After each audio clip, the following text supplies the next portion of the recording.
Boa noite, tudo bem? Bom, 3 minutinhos atrasado, desculpa para vocês, mas eu estava com problema de conexão aqui. A Vivo nem sempre colabora comigo, mas vamos lá. Hoje nós temos uma live muito...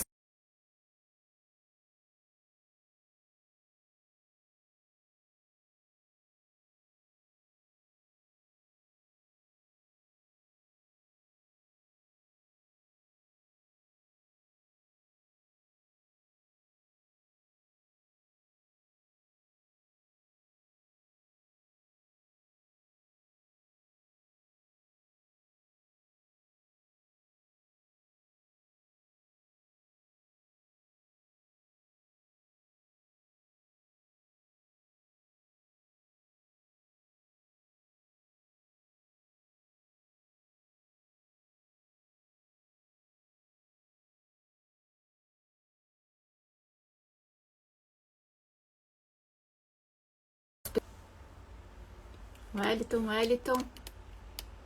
Cadê o Wellington? Ninguém. Bom, gente, eu vou ver o que aconteceu com o Wellington. Acho que ele se perdeu aqui. Boa noite. Então, tô esperando aqui vocês. Não me deixem aqui sozinha, falando sozinha. Nem meu convidado apareceu. Mas daqui a pouco estaremos no ar com o Wellington Brix. O nome do nosso convidado é Wellington Brix, médico e responsável pela área de saúde de toda a cannabis,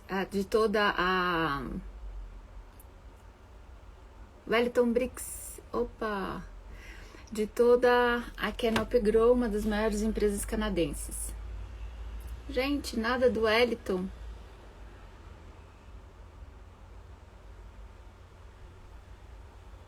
Wellington, SOS Wellington, cadê você?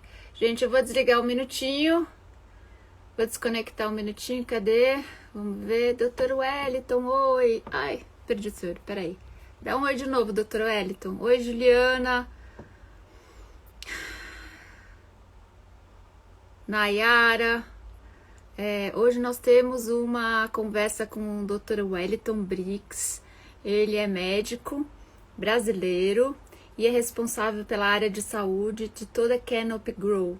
Ele é o... deixa eu ver. Pedro tá entrando também. Márcio, boa noite para todo mundo, galera. Acenando para todo mundo. Eu tô esperando o Wellington aparecer aqui de novo para eu poder chamá-lo aí para nossa live. Hoje a nossa live é sobre pesquisas científicas, que é um grande desafio no Brasil, a pesquisa científica, gente. Exige milhões de reais e, além de tudo, demora mais de 3 anos para ser feita. Bom, Cannabis House Team, olá, Isabela. Gente, eu só tô esperando o médico Wellington Brix entrar aqui pra gente começar o nosso bate-papo. Todos muito bem-vindos. Vamos esperar o Wellington aparecer aqui de novo. Ele tem que entrar aqui de novo e dar um oi pra gente, pra eu poder resgatá-lo aqui. Aí, Dr. Wellington, vamos lá.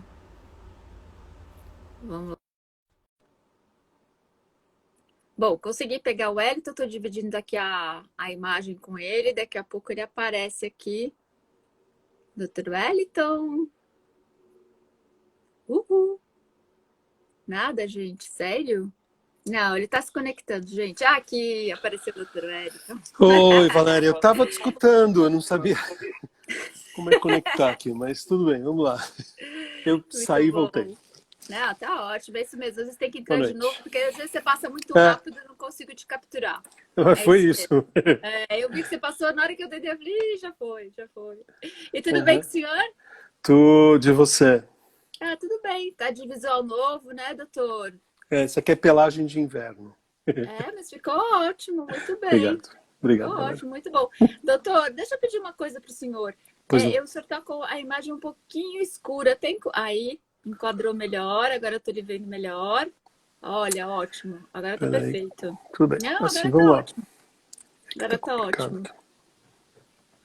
Pronto, Uhum. pronto. Então, nós já temos aí 32 pessoas nos assistindo, doutor.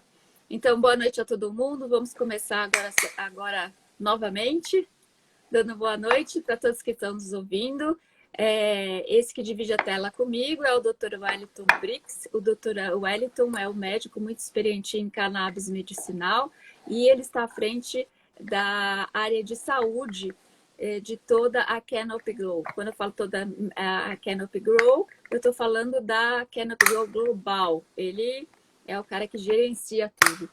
E a Canopy Grow, para quem não conhece, é uma das maiores empresas de cannabis. Ela é canadense, tem ações na bolsa e foi um dos grandes acontecimentos alguns anos atrás, quando deu o boom da maconha no mundo. No Brasil, nós estamos começando a trilhar, né, doutor? Esse mundo de cannabis medicinal. Só no final do ano conseguimos uma regulação para comercialização. E a Canopy Grow veio para o Brasil com o seu braço científico, e junto o doutor Wellington assumiu no ano passado, não foi isso, doutor? Eu entrei na Canopy em janeiro de 2019, como diretor médico na Latam. E agora, em janeiro deste ano, eu assumi a diretoria médica de Medical Affairs Global da Canopy. Uau, parabéns, doutor. Obrigado. Opa, Continuo. Sua câmera virou. Virou. Aí, voltei. E continuo trabalhando aqui de São Paulo, mas na posição global. E engraçado que foi logo veio o Covid e trabalhar virtual, para mim, era o normal, né?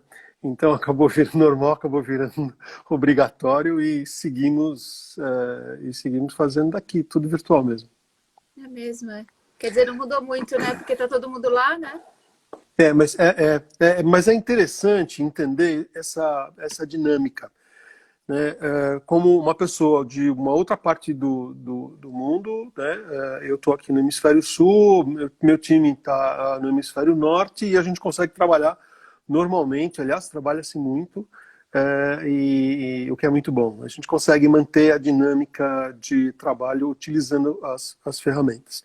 E com isso a gente consegue avançar no desenvolvimento da ciência e conteúdo para cannabis medicinal, que é muito importante nesse momento. Sem dúvida. Sem dúvida. É engraçado e acho que cada vez a gente se acostuma mais com o trabalho remoto, né? Eu fico achando, doutor, que na verdade quando voltar ao normal, o novo normal vai ser trabalhar remotamente. Acho que muitas empresas vão cortar custos e vão trabalhar remotamente, porque dá certo, né, doutor? Dependendo da função, dá certo, sim. Né? Dá certo, sim. Bom, doutor, você já viu que eu falo demais, né, doutor? Então vamos lá. Vou competir com você, então. Doutor, olha, o assunto hoje é cannabis medicinal e o senhor me falou de pesquisas, né? Então, vamos começar.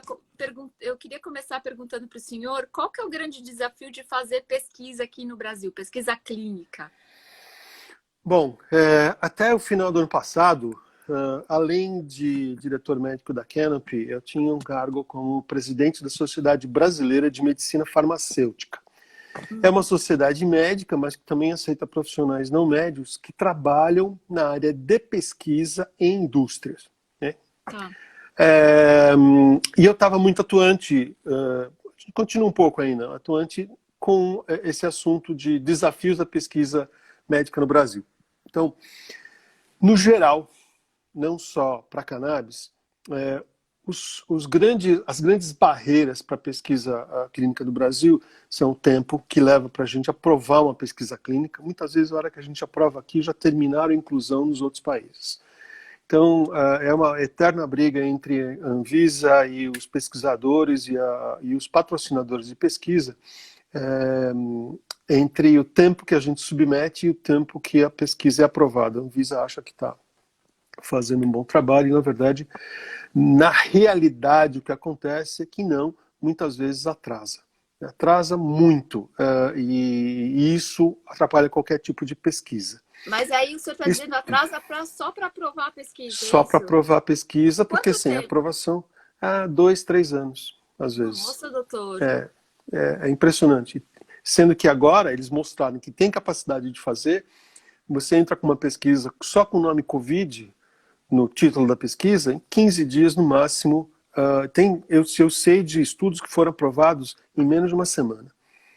Né? Caraca! Então, eles têm capacidade para fazer sim, sabem fazer, tem um pessoal muito bom na Anvisa, mas eu não sei se a burocracia acaba atrapalhando ou o que é que isso interfere. Falando da cannabis, eu acho que existem barreiras hoje para pesquisa no Brasil. Nós temos excelentes profissionais, excelentes. Assim, o nosso nível do pessoal de pesquisa não deixa nada a desejar para nenhum lugar.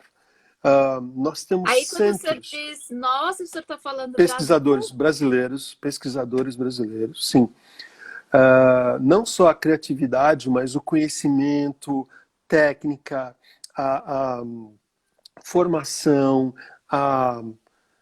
não só a educação, mas a pessoa para fazer pesquisa clínica precisa ter muita disciplina, né? Precisa seguir uma série de procedimentos. A coisa não pode ser feita de qualquer jeito. Então a gente tem gente muito boa, tem centros ótimos no Brasil, temos muitos pacientes, muitos, né? Que os pacientes também poderiam estar se beneficiando. Porém, existem coisas que acabam funcionando como barreiras. Uma delas é o acesso ao medicamento.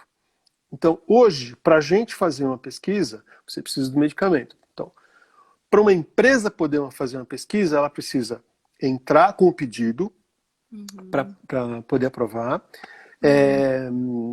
E depois eu vou te dar o exemplo de uma que nós estamos tentando iniciar aqui no Brasil.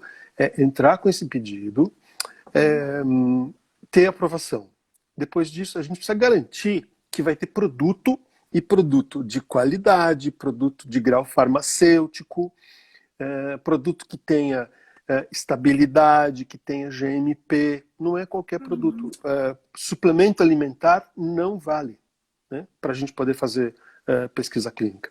Então, e além disso, esse pesquisador, ele tem o tempo dele, ele precisa ser pago, a gente precisa pagar a equipe, precisa pagar os assessores de pesquisa clínica, estatístico, medical writing, a coisa não é simples de se fazer e tem custo, né? Então, e na hora que vocês entram já com o pedido, já tá com esse time montado? Na hora que você entra com o pedido, você tem o protocolo e um dossiê. Então, você só monta o time quando aprovar, né? Agora, por exemplo, você vai fazer isso dentro de uma instituição como, sei lá, USP, Unifesp. Você já tem um time lá para fazer. Geralmente, nas instituições de educação, isso é feito como um mestrado, um doutorado, são teses, né?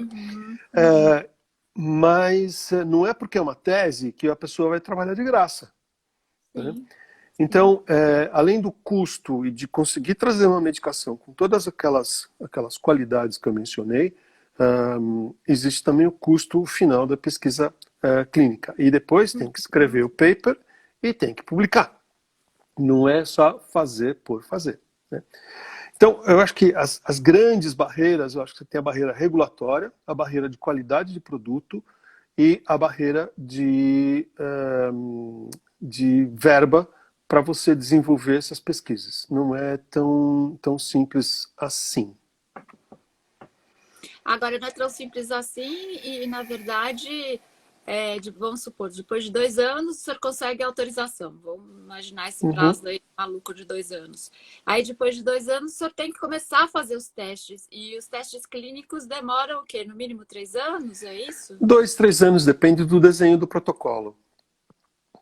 Então, aí continua, nesse tempo é que a gente estabelece quais são os milestones, né, os pontos dentro do cronograma no qual a gente vai rever, vai fazer os pagamentos, vai trazer mais drogas, tem todo o supply, tem que controlar esse supply. Todo medicamento que vem tem que ser, se for um estudo randomizado, a gente tem que reembalar, randomizar entre placebo e princípio ativo. Isso é complicado, mas é bonito de fazer. Doutor, olha, tem alguém que aqui já teve uma dúvida, que eu não estou conseguindo enxergar o nome dele, mas ele pergunta aqui sobre o FDA. Então ele fala assim, quer dizer, quando o senhor falou de suplemento alimentar, ele perguntou, não vale para pesquisa clínica, você quer dizer que o registro do FDA nessa categoria não será aceito pela Anvisa? Sim, não será aceito na Anvisa porque não é um medicamento, é um suplemento químico. Né? E não existe registro de produto de suplemento alimentar como medicamento lá nos Estados Unidos. Né? Eles são todos à base de suplemento alimentar. Aliás, essa é uma questão... E a cannabis lá a cannabis medicinal lá ele é suplemento? É suplemento Né? alimentar. E tem THC menor que 0,3%. Em alguns estados você tem até, com a Califórnia, você tem até liberado para o uso recreativo. Então o pessoal acaba usando isso como medicamento, mas não é a forma certa de fazer. E aqui, né, só lembrando para as pessoas, né, doutor, que na verdade ele é um produto, a cannabis medicinal é um produto, né, que vai virar um medicamento, não é isso? É produto de cannabis que vai virar um medicamento depois de Então, isso, é nisso que eu queria tocar. A parte regulatória da cannabis, a nível global, ela está evoluindo para isso que você falou, para se tornar um medicamento. Então, hoje, a gente consegue trazer a cannabis medicinal para o Brasil como se fosse um medicamento, através da importação individual, que é feita paciente a paciente, por um mecanismo da Anvisa especial para isso. Né? Então, o name patient basis é o que a gente consegue trazer no nome do paciente. E, ao mesmo tempo, a gente tem a 327, a resolução 327 da Anvisa, que estabeleceu que, a partir de março, agora dia 9 de março, né, as empresas farmacêuticas ou importadores de produtos poderiam solicitar uma autorização sanitária que é válida por 5 anos. Em 3 anos eles vão ter que apresentar um GMP completo, solicitar essa autorização para comercializar até o 5º ano. Porém, no 5º ano, é necessário apresentar resultado de pesquisa clínica, fase 1, fase 2, fase 3, da mesma forma como qualquer medicamento. Né?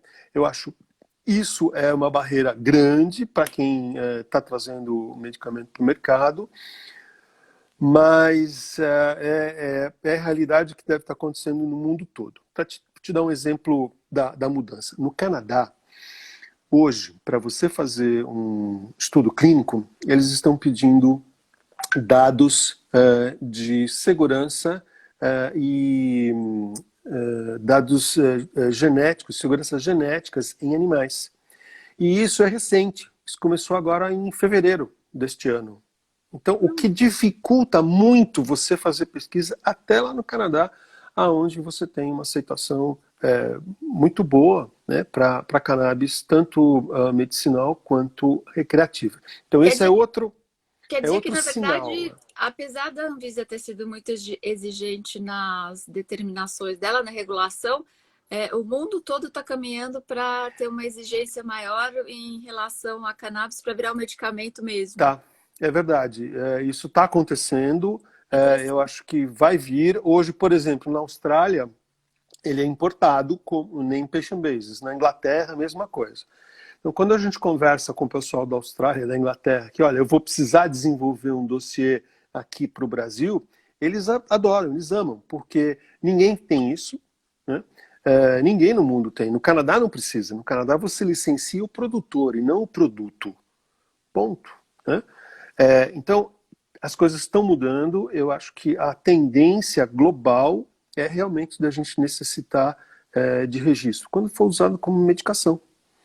Né? Agora, por outro lado, se a gente pensar no lado do business, CBD e THC são commodities. Né? Só que a gente o que está precisando acertar, e que o Brasil já está fazendo, é acertar essas commodities como solicitando estabilidade de 12 meses, como é para qualquer outro medicamento, né? E para a zona 4B de temperatura, que é a mais rigorosa de todas aqui para o Brasil. Zona Imagina. 4B de temperatura, vocês sempre falam isso, eu nunca sei direito o que é essa Então, zona 4B. deixa eu explicar.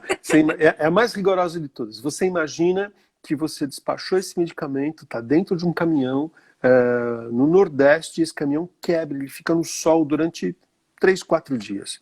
Então, a temperatura que vai estar lá dentro, a gente tem que ter certeza que o medicamento vai suportar. Então, o 4B, quer dizer, é a zona mais quente de todas. Canadá não precisa fazer isso. Você nem tem estudo de estabilidade, né? Estão fazendo agora, mas nem tem. Tem muito produto, tem muita gente por aí que está tendo que desenvolver agora. Os produtos da Europa também não tem, eles vão até a zona 3, zona 4 no máximo. Mais frio, né? Por mais que Porque é faça mais calor. frio, eles não chegam nas nossas temperaturas, né? Então, o Brasil exige zona 4B desde sempre, não é novidade para ninguém, né? Só que nenhum dos produtores, com exceção de um, né, que chegou no mercado, tem esse 4B. E, por acaso, é um produtor aqui do Brasil, acho que parabéns para eles. Então, toda essa cadeia, né, é muito mais complicada se você necessita de um registro como medicamento. E isso está, na realidade, acontecendo não só aqui, eu acho que o Brasil está puxando isso, as exigências são bastante pesadas, né? Não é qualquer empresa que vai conseguir fazer isso, e eu acho que daqui 5 anos muita gente acaba saindo do mercado, porque não vai conseguir montar esse dossiê regulatório, mas nós, com certeza, a população vai ter medicamento de qualidade, medicamento testado e referenciado, né? Então, Que é o que interessa, né? Sim, eu acho que é segurança para a população. É o trabalho da Anvisa, a gente precisa entender isso também, né? Não adianta só criticar, não, eles fazem um excelente trabalho, sem dúvida. E a gente precisa pensar na população toda, não só mas não só no próprio umbigo, né? Não, sem dúvida. A gente tem que pensar num projeto maior de saúde, né, doutor? É isso. Porque se tudo bem que todo mundo quer ganhar o seu dinheirinho, né? Quer empreender, fazer dinheiro, mas tudo isso quem está por trás disso são os pacientes. No Brasil, a história começou com os pacientes, né? Sim, Não teria sim. aberto do jeito que abriu. O pessoal conhece a história aí da cannabis. Mas é importante que agora, vamos voltar no tema aqui da live, né? O importante é que a gente gere evidência clínica, a gente precisa gerar dado, porque apesar de ter muita coisa, apesar de ter meta-análise da meta-análise da meta-análise, né, a gente consegue só ter dados substanciais para dor crônica, náusea e vômito após quimioterapia, ou em uso, durante a quimioterapia, epilepsia, em doenças refratárias aos antiepiléticos, e acho que aumento da pressão intraocular, glaucoma. É muito pouco, né? A gente tem evidências moderadas já em sono, fibromialgia, mas precisa, e quando eu falo tem evidências moderadas, ou mesmo evidências fracas, não quer dizer que nós temos trabalhos ruins, né? Nós temos, eu vou falar de enxaqueca já, tá? Nós não temos trabalho, não é que são trabalhos ruins. Cadê eu vou falar. enxaqueca? Quer dizer que o trabalho talvez não tenha sido um randomizado duplo cego, controlado com placebo e que tenha sido revisto por pares, né, peer review, que são independentes e publicados em revistas de alto impacto. Isso quer dizer evidência forte, né? Então, e tem um N importante. Às vezes o trabalho tem tudo isso, mas não tem um N importante. Então, isso é uma evidência moderada ou fraca, né? Então, a gente precisa gerar essa evidência, né? Então, agora vamos entrar em enxaqueca. A Canopy está patrocinando um estudo aqui em São Paulo em enxaqueca, CBD com baixo teor de THC. O estudo está na Anvisa e na Conep. Ele já foi aprovado pelo Comitê de Ética do hospital e ele está no Conep agora para aprovação. Nós estamos em contato com o pessoal lá da Anvisa, mas eu tenho essas informações do Covid porque justamente eu estou tentando tirar a aprovação logo desse estudo. Eles mandaram na semana passada uma série de questões, o que é normal, só vírgula aqui, corrige aqui, e eu acho que vai para aprovação. Para você ter ideia, já tem quase 10 meses desse estudo lá. Tá? Então, o estudo de enxaqueca vai ser realizado aqui. Nós vamos utilizar cápsulas gel e com os produtos da Spectrum que vão vir do Canadá. E vai ser um estudo randomizado, controlado por placebo, duplo pessoas, cego. doutor? São 110 Bastante. pacientes. É um estudo com N significativo, então nós tomamos o cuidado que esse estudo vai ser um estudo pioneiro. Tem Só mulheres e homens. Mulheres e homens. Mulheres e homens. Idade, Os doutor? critérios de inclusão de 18 para cima. Tá. Critério de inclusão é que tenha pelo menos 2 ou 3 crises por mês, que a crise demore mais que 4 horas. Tem alguns critérios específicos de inclusão, como todo estudo. E nós esperamos começar esse estudo ainda este ano, começar a incluir paciente ainda este ano, para poder publicar daqui 2 anos e meio. É um estudo que deve durar 2 anos, depende da velocidade de inclusão, e deve durar cerca de 2 anos, aí a gente publica. Aí e vai ser um estudo... E aí duplo cego é porque um toma o medicamento e outro toma o... placebo sem saber o que está tomando. E nem o investigador sabe. É duplo porque o investigador de um lado e o paciente do outro não sabem. É duplo cego, ninguém sabe o que está tomando. Só que na randomização a gente tem a lista de quem está tomando o que. Isso é fechado com envelope, no cofre, tem todo um projeto para isso, para randomização. A enxaqueca por quê, doutor? Porque é uma doença muito comum, é isso? Não, na enxaqueca... Bom, além da enxaqueca, hoje a gente tem até anticorpo monoclonal para tentar tratar a enxaqueca. Né? Então, existe muita coisa, mas a efetividade desses tratamentos são baixos. Né? Então, e a gente sabe que o mecanismo de ação da migrânia, que é, como a gente fala, como é mais conhecida hoje, né? O mecanismo de ação da migrânia tem uma ligação direta com o sistema endocannabinoide, com uma disfunção do sistema endocannabinoide. Então, o que a gente espera é fazer a adição do fitoterápico, do fitocannabinoide, né, extraído da planta, vai ser um full espectro. A gente consegue repor isso e mudar aqui o mecanismo da patogenia da migrânia. Então tem a ver com o mecanismo de ação. Nós não estamos fazendo esse estudo com finalidades regulatórias, né? É um estudo clínico para ser publicado e para gerar evidência mesmo. Interessante. E o que mais que vocês estão fazendo? Que outras doenças? Alguma coisa de Alzheimer, não? Eu tenho um estudo de Alzheimer que está para começar, só não começou por causa do Covid, na Inglaterra, no King's College. E tenho também lá no King's College um outro grupo fazendo um estudo em Parkinson, que esse já está pronto, a gente já enviou o suplemento de medicamento para esse estudo, para o centro lá no King's College.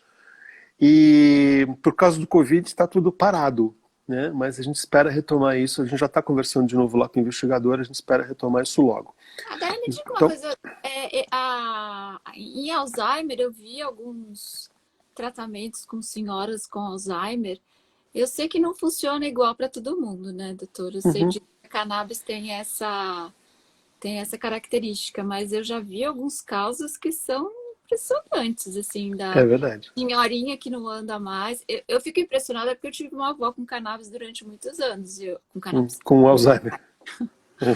E naquela época não tinha nenhum tratamento que não os clássicos que também não adiantavam nada e o É. paciente ia definhando. E Ele ela vai evoluindo para pior, né? E aí eu vi a é paciente, dolorido. ela levantava, começou a levantar da cama, ter Isso. equilíbrio. Então, o que acontece? Bom, o Alzheimer tem um fundo inflamatório também, né? Importante. Formação de placa amiloide. Então, o CBD age como neuroprotetor e ele age como um anti-inflamatório. Então, ele acaba melhorando bastante os sintomas do Alzheimer. Funciona melhor naqueles pacientes que estão começando. Você sabe que eu ainda atendo paciente, né? 2 vezes por semana, ainda tenho consultório e eu tenho alguns pacientes com Alzheimer que estão respondendo muito bem. Tenho 2 ou 3 outros que não estão respondendo porque eu acho que começaram muito tarde. Né? Entendi. Então, o paciente, não é que ele sai completamente do Alzheimer, mas o paciente que às vezes ele não se comunicava mais, ele passa a pedir, ele passa a dizer que tem dor, ele passa a tomar banho sozinho, poder se alimentar sozinho. Né? Isso são ganhos enormes, enormes, não só para o paciente, mas para a família. Né? Acho que quem já conviveu com paciente com Alzheimer entende isso, que é bastante pesado. Então, com a cannabis, a gente consegue essas melhoras, principalmente nos pacientes que estão iniciando. Uhum. Qualidade de vida, sim. Ah, que é bem importante, né? Uhum. Fundamental. É, bom, além disso, nós temos um estudo de fibromialgia, está sendo feito no Canadá. E nós estamos agora, nós vamos publicar um estudo feito para retirada de opioide, chama opioid sparing. O abstract já foi aceito no Congresso Mundial de Dor, que era para ter sido realizado em Amsterdã, acho que agora, dia 4, se não me engano, era para ser o congresso, e ele vai para o ano que vem. Só que o abstract já foi aceito e a gente também está procurando uma revista para publicar. Então é o uso da cannabis para diminuir as doses de opioides Ah, tá. em dor crônica. Então, com isso, o opioide ele tem uma dose, entre a dose efetiva, Mas a dose que seria ele tipo, funciona, até a dose seria um, letal, seria um ele é muito desmame, é curto. isso? Não é um desmame. Então, entre a dose efetiva do opioide até a dose letal, o espaço é curto. Né? Porque a gente tem receptores no bulbo respiratório, por isso da depressão. Depressão do sistema respiratório. E o paciente morre. Então, se você errar a dose, por isso a overdose de opioide, de morfina, mata. Então, o Entendi. que a gente faz? Com a cannabis, a gente consegue um efeito analgésico, a cannabis e o opioide junto, a gente consegue um efeito analgésico tão bom quanto, e você reduz a dose de opioide. Portanto, você reduz o risco de mortalidade.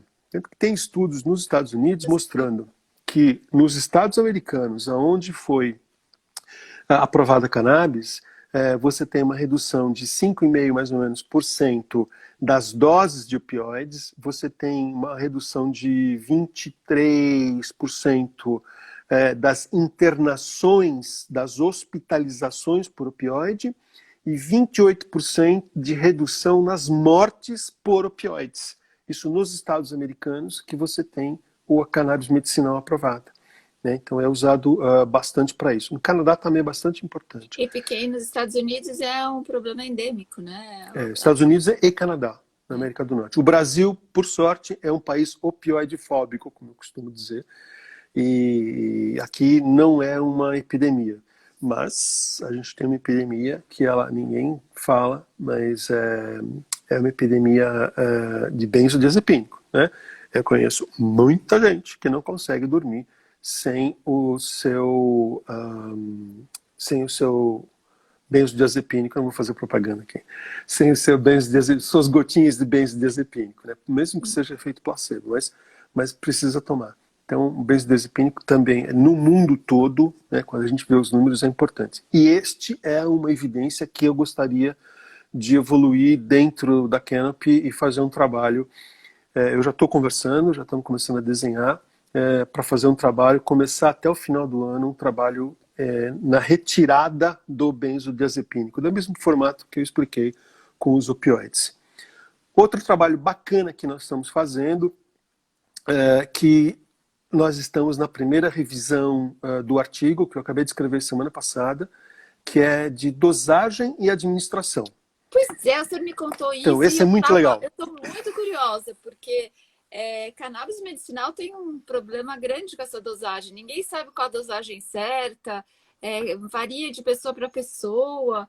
E quando fala de medicamento, mesmo de pesquisa, eu fico imaginando, doutor, o quanto deve ser difícil para o médico prescrever a cannabis. Mas é mais difícil para o médico que está começando a prescrever.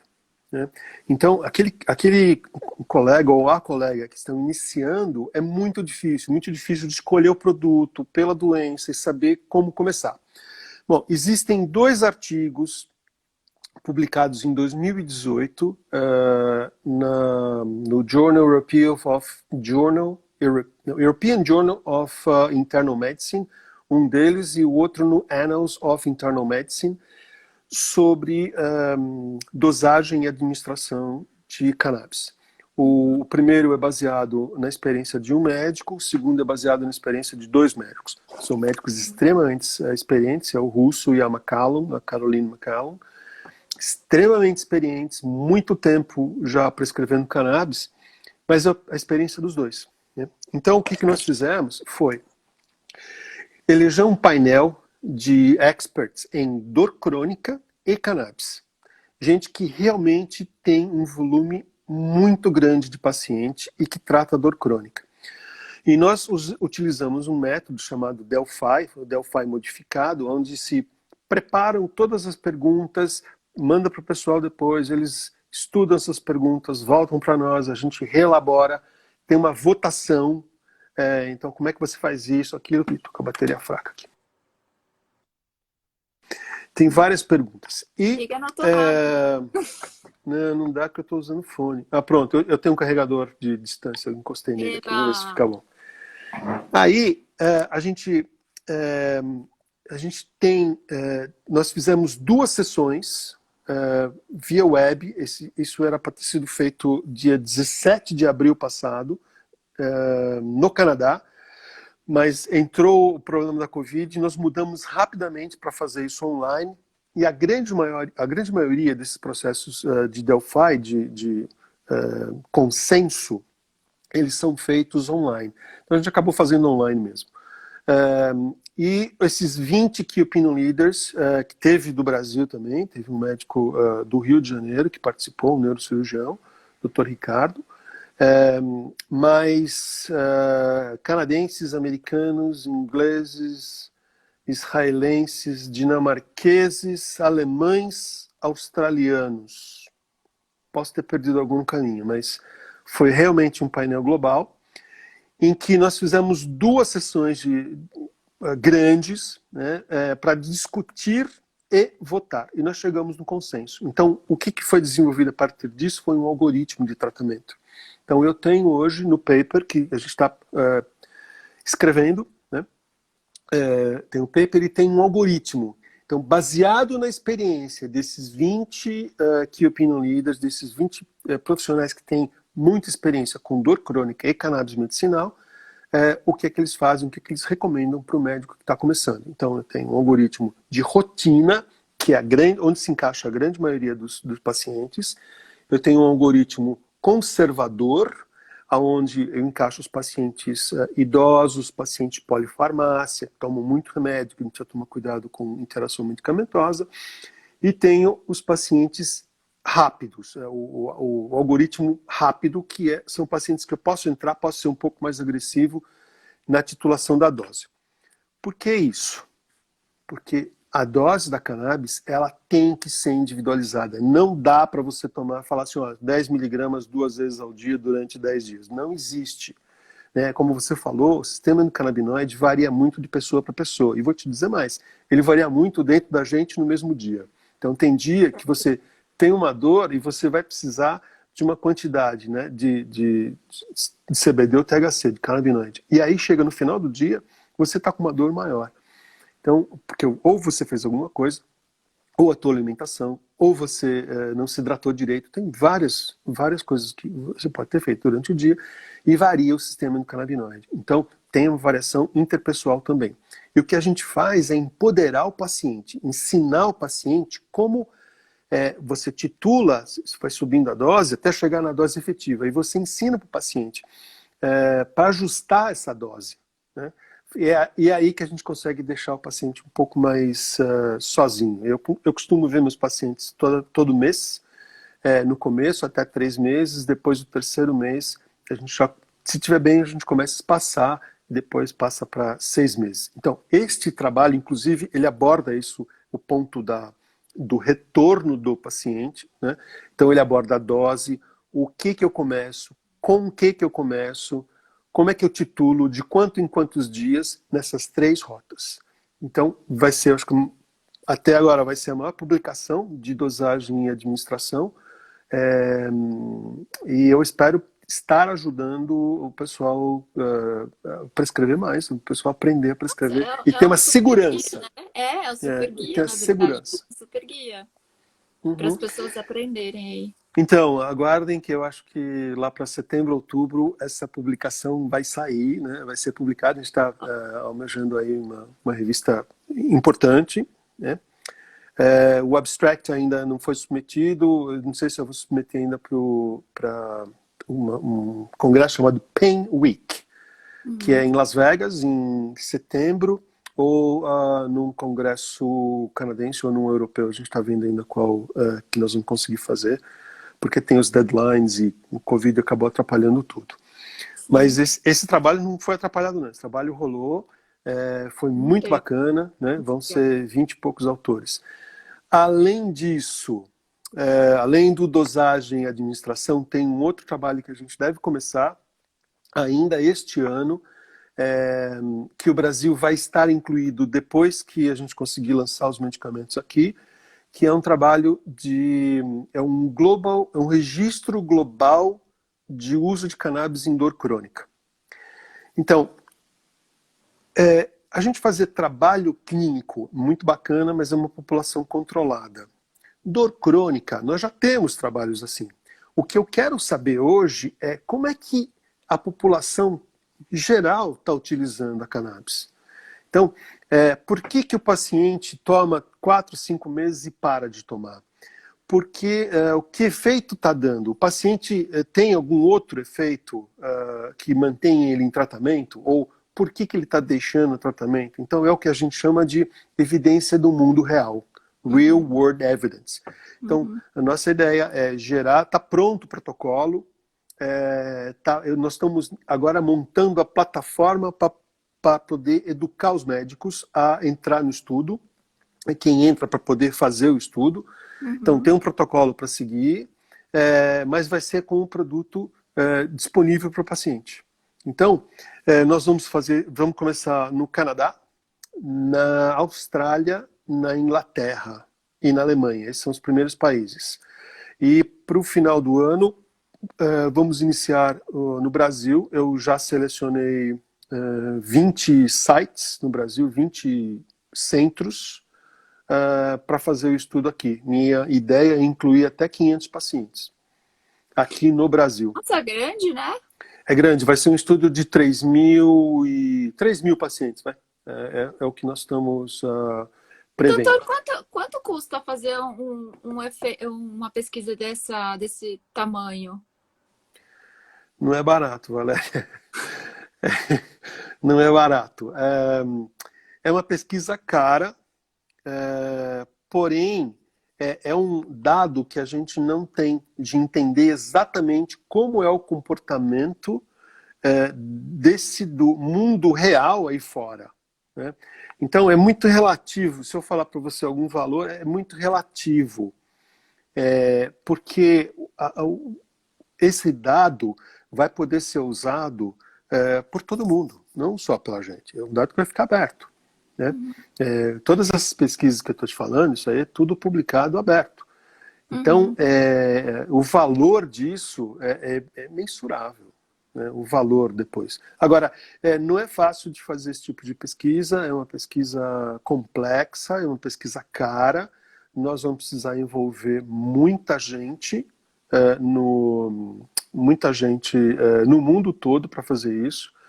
É, então, não é uma coisa barata, não, posso te dizer.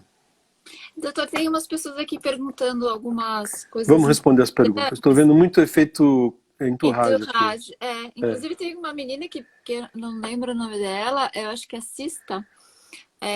Ela pergunta aqui se as pesquisas só são com substâncias isoladas, tipo canabidiol. Não, Não, doutor. não. É full spectrum. É CBD com THC, mais terpeno, mais flavonoide, mais tudo. É full spectrum. São sintéticos ou Não, naturais? não. Não. É Natural, extrato, é fitocannabinoide. Né? fitocannabinoide. Nós temos o sintético na Alemanha, nós temos o dronabinol na Alemanha, mas as nossas pesquisas, todas essas que eu te falei, estão sendo desenvolvidas com o fitocannabinoide, com o natural. Uhum. Extrato, resina. Dizem que ele tem o fitocannabinoide, ele é mais potente que o sintético, né? É isso mesmo? Sim. Eu tenho vários estudos que demonstram, a gente põe isso na aula, a gente mostra que a gente precisa de uma dose mais ou menos 3 vezes maior do sintético para poder chegar no mesmo efeito terapêutico do fitocannabinoide. Então, isso está mais que provado hoje em dia.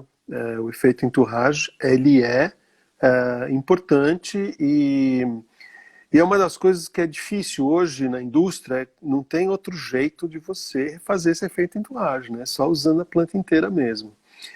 Eu tenho experiência com desenvolvimento de droga de oncologia. Trabalhei muitos anos com droga oncológica. A minha experiência a droga começa assim, completamente fito, né? A gente destruía árvore para fazer casca de árvore, para fazer taxoide, e destruía a árvore, era muito ruim. 6 meses depois a gente estava fazendo um semissintético com as folhas da árvore, já conseguiu extrair o componente de lá, e depois de mais 10 meses no máximo, a gente já estava com sintético. Sintético tem algumas vantagens de ser mais barato, mas quando você usa um componente apenas, né? No caso da cannabis, são centenas, a gente está falando entre 400 e 500 componentes, entre álcools, açúcares, terpeno, flavonoide. Então é muito difícil replicar isso. Né? Então acho que o fitoterápico o fitocannabinoide ainda continua por bastante tempo. Entendi. A Carola Vett, ela está perguntando sobre o local de crescimento das plantas, se essas plantas são padronizadas. Opa, claro, Uma coisa sim, importante, nós né? estamos, é importante sim, nós estamos falando de medicamento com grau farmacêutico.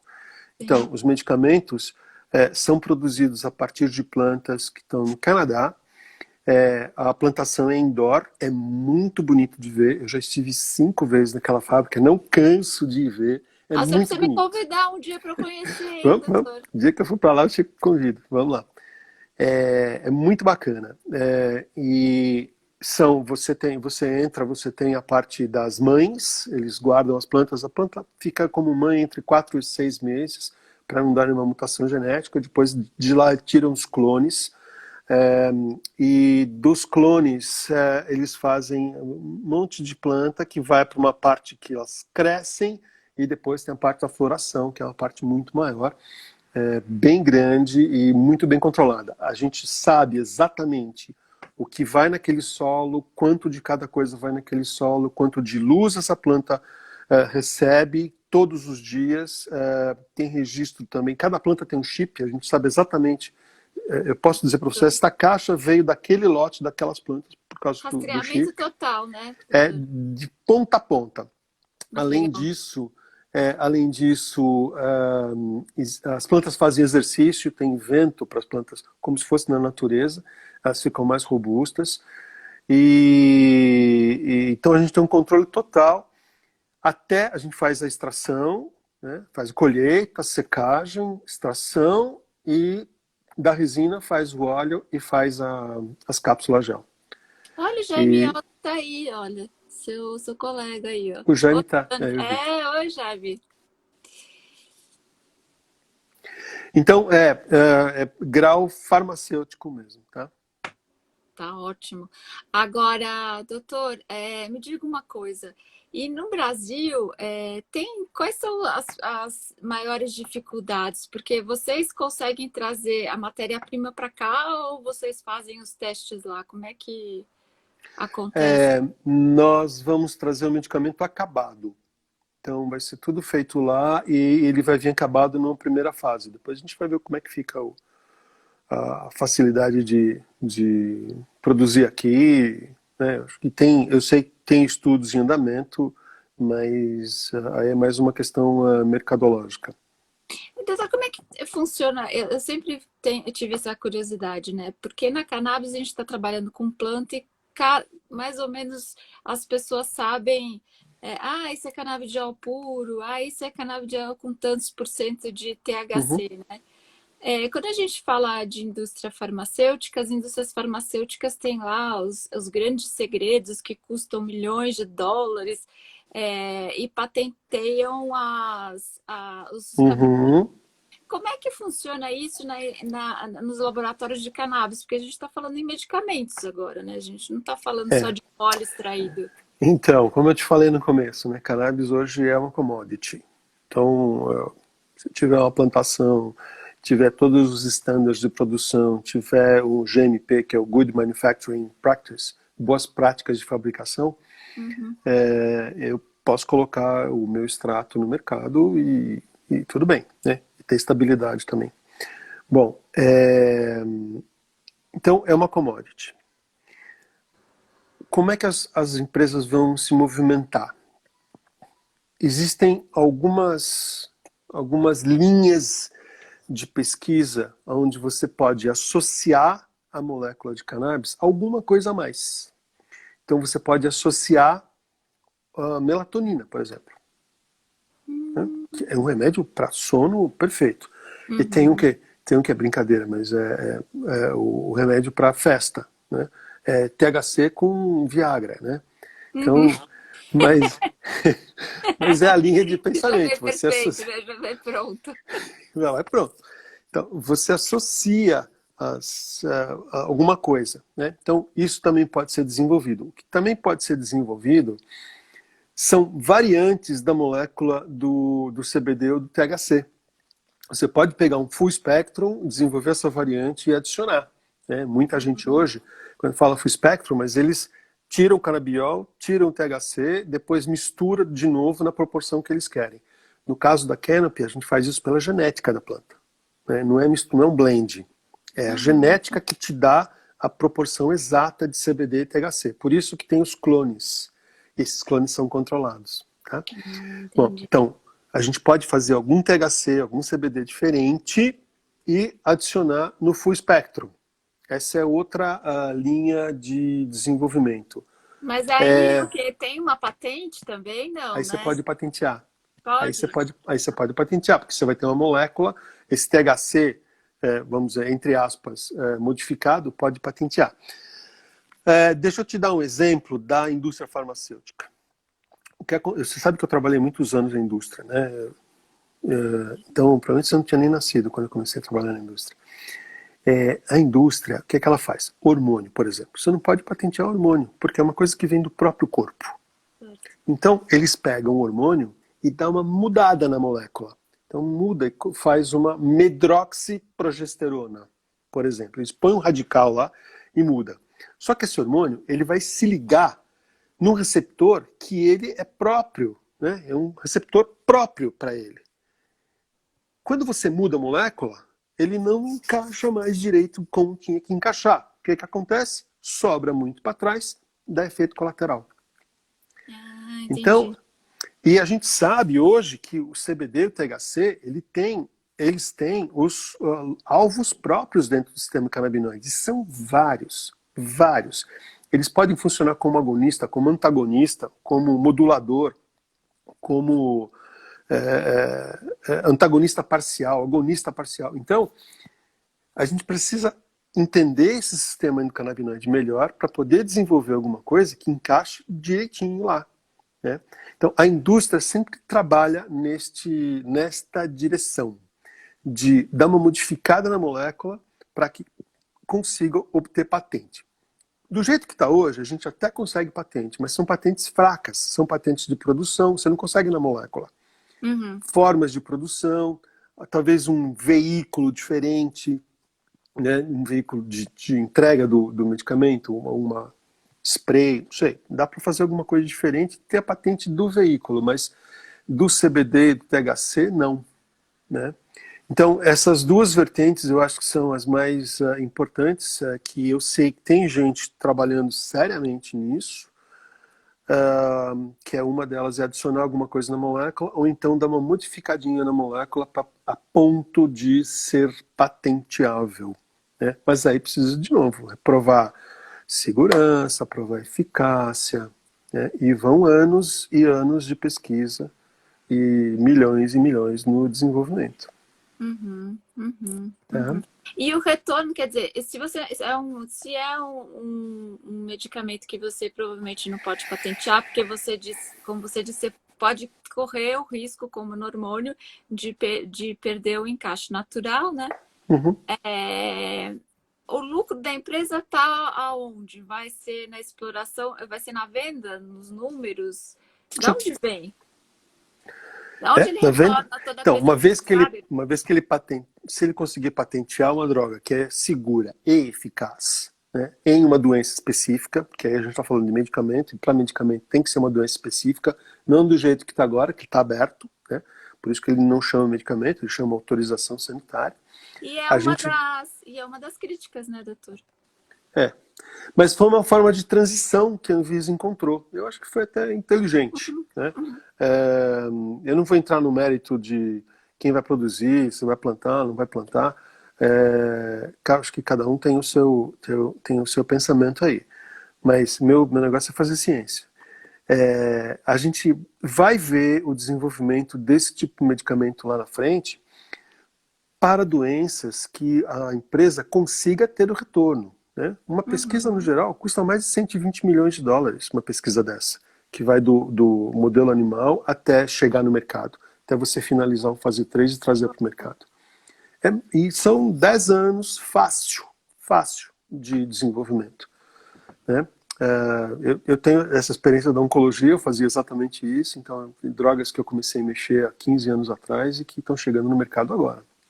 E muitas delas morrem no meio do caminho, né? Não estou falando de uma droga só. Você não pode, se você fizer uma droga só, o risco é altíssimo. Eu não colocaria meu dinheiro num investimento desse. Você precisa ter uma biblioteca de moléculas, variantes daquela, que você tem que colocar tudo em desenvolvimento ao mesmo tempo para ver qual delas vai chegar.